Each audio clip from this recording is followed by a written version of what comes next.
dengan saya mendapat musibah ditipu miliaran rupiah, itu membuat saya berada di titik paling rendah dalam hidup, di mana saya tidak mempunyai kekuatan untuk bertemu orang, malu, rasa tidak percaya diri, rasa tidak mampu mengobati pasien, hilang semuanya, runtuh semuanya.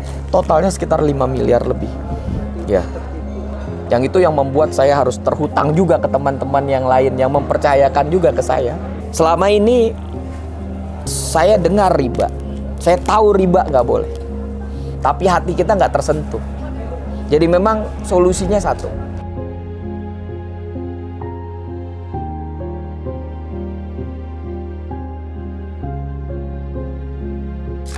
Assalamualaikum warahmatullahi wabarakatuh.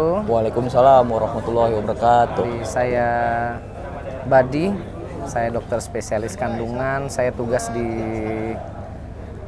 rumah sakit di Bontang. Ya, jadi latar belakang saya cerita sedikit latar belakang saya ikut ini. Jadi sebenarnya saya ini pertama kali mengikuti atau mendampingi istri sebenarnya, karena secara pribadi sih saya nggak punya utang. Dan itu juga saya sampaikan sempat di testimoni dan wawancara sebelumnya. Jadi kenapa saya jadi tertarik ikut meskipun saya nggak berutang. Jadi saya itu melihat perubahan yang terjadi pada istri saya. Yang lebih dahulu lagi itu perubahan yang saya lihat pada kakak ipar saya yang sudah mengikuti materi-materi MMC sejak 2 tahun yang lalu. Jadi Pak Irwan Arba'in dan istri saya Dr. Yuyun. Nah, justru dari situ saya lihat kok ada perubahan-perubahan nyata di karakter, pembawaan, sikap dan sifatnya yang sebelumnya itu mohon maaf tanda kutip sebelum mengikuti MMC itu agak negatif ya. Jadi seperti yang kita pelajari di TBE ini, ternyata benar bahwa utang itu bisa mengubah karakter seseorang, membuat orang itu menjadi emosional, kemudian membuat orang itu yang awalnya mungkin jadi happy menjadi orang yang pembawaannya jadi lebih banyak bersedihnya, kemudian empatinya jadi berkurang, komunikasinya jadi agak sulit, kemudian hubungan di keluarga kepada anak dan kepada suami ataupun istri ternyata itu mengganggu tentang itu. Jadi itu latar belakang saya. Begitu istri mengajak saya untuk mengikuti ini, saya awalnya bingung.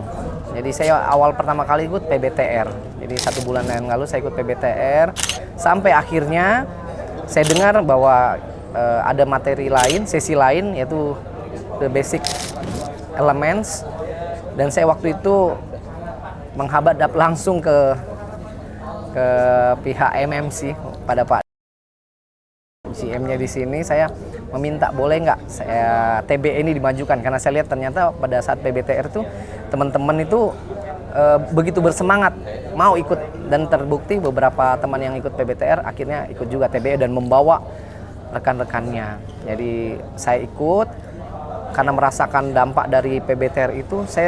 Karena kita diajarin pada MMC ini, kita jangan hanya untuk diri kita sendiri. Ya, ilmu yang kita dapat ini kita usahakan bisa syiar, bisa berdakwah kepada teman-teman yang lain, ke saudara yang lain, ke keluarga yang lain. Syukur-syukur mereka juga bisa merasakan manfaatnya. Nah, itulah yang melatar belakangi akhirnya saya ikut lagi ke TBE ini. Saya tertarik dan saya membawa teman-teman saya ke sini. Ada beberapa teman yang akhirnya ikut secara langsung maupun tidak langsung, ternyata ada beberapa yang ikut. Padahal sebenarnya yang saya ajak itu mungkin sudah puluhan. Jadi setelah acara PBTR itu karena merasakan manfaatnya, saya berusaha jadi marketingnya MMC. Sampai mungkin teman-teman yang saya telponi, yang saya ajak diskusi, yang saya ajak komunikasi itu mungkin berpikir bahwa saya ini mungkin dapat persenan dari MMC, karena kenapa kok segitu getolnya. Sampai kadang-kadang tiap hari menelpon, mau ayo ikut, karena yang saya ajak itu orang-orang yang relate dengan masalah riba, masalah utang dan lain sebagainya.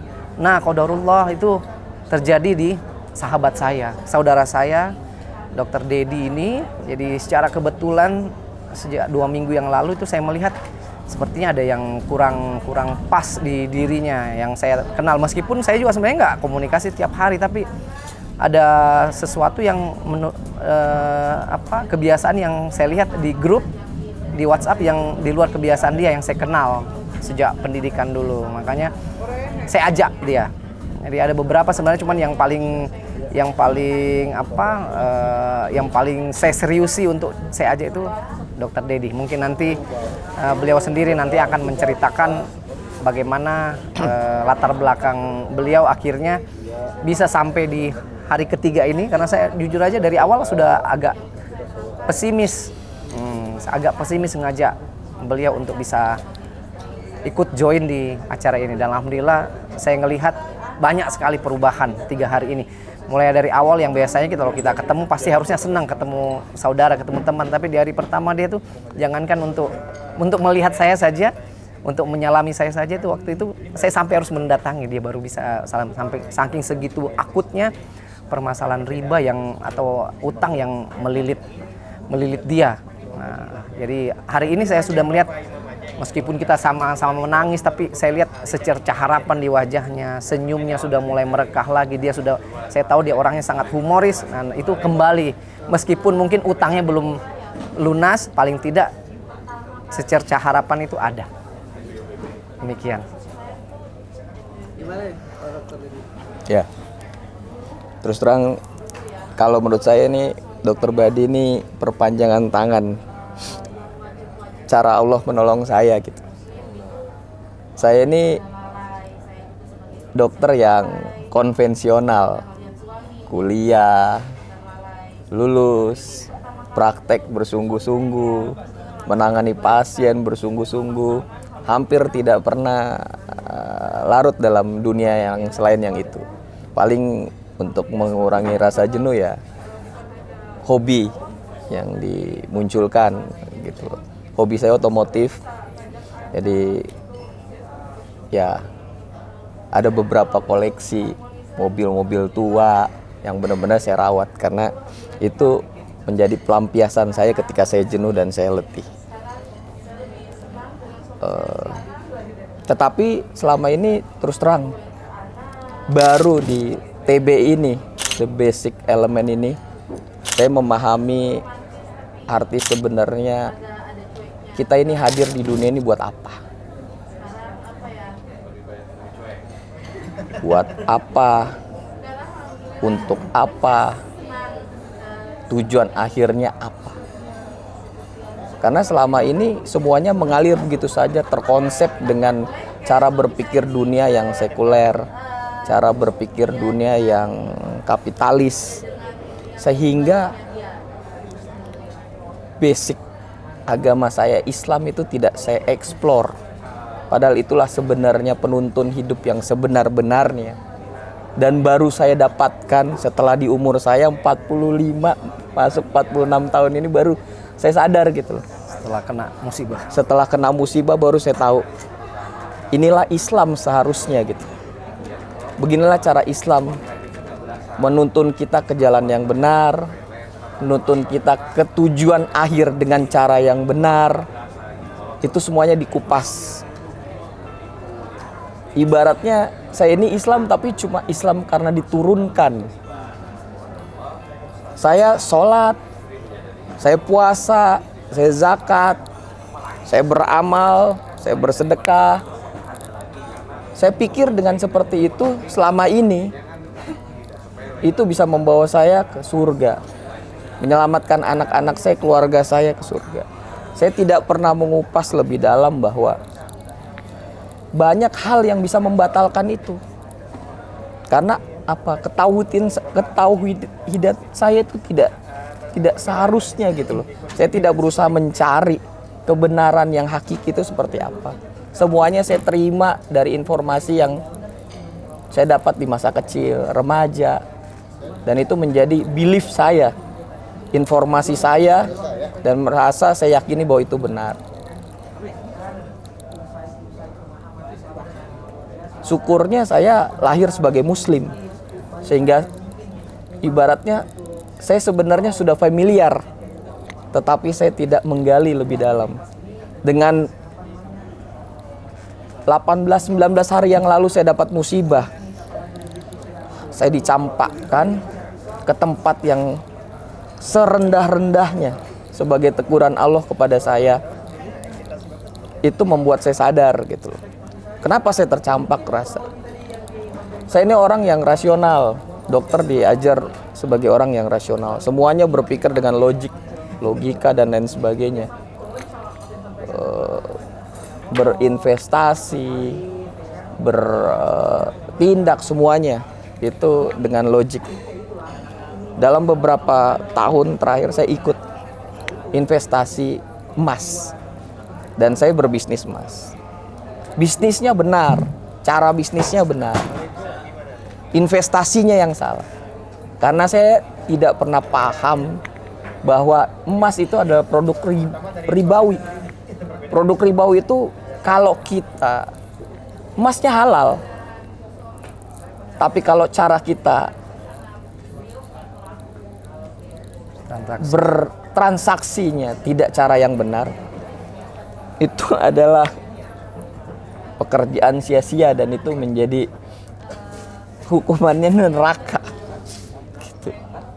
Untungnya dengan saya mendapat musibah ditipu miliaran rupiah, itu membuat saya berada di titik paling rendah dalam hidup, di mana saya tidak mempunyai kekuatan untuk bertemu orang, malu, rasa tidak percaya diri, rasa tidak mampu mengobati pasien, hilang semuanya, runtuh semuanya. Tiba-tiba dokter Badi datang mengajak saya untuk ikut TBE ini. Bagi saya, apakah ini jalan Allah memanggil saya atau jalan untuk saya untuk keluar dari masalah ini? Tapi penuh keraguan karena tidak ada kepercayaan 100% dari diri saya, hilang semuanya. Keimanan hilang, kepercayaan diri hilang, semuanya hilang. Datang waktu yang ditunggu 3 hari lalu untuk datang ke sini. Saya masih tidak percaya untuk datang. Walaupun terus terang nih, saya akui bahwa semuanya diurus sama dokter Badi. Saya tidak tahu apa-apa. Saya cuma suruh datang. Semuanya sudah dibayar sama dokter Badi. Semuanya udah disiapkan semua sama beliau. Saya cuma diminta datang. Kalau berpikir ekonomisnya, saya bilang enak banget mestinya. Tapi bukan itu sebenarnya. Saya tidak sanggup datang karena saya tidak mempunyai lagi tenaga gitu. Saya tidak mempunyai keyakinan dan itu hilang.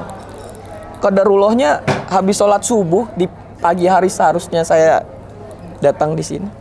Tiba-tiba kaki saya itu seperti tergerakkan untuk mengendarai mobil saya untuk datang ke sini. Masuk di hari pertama,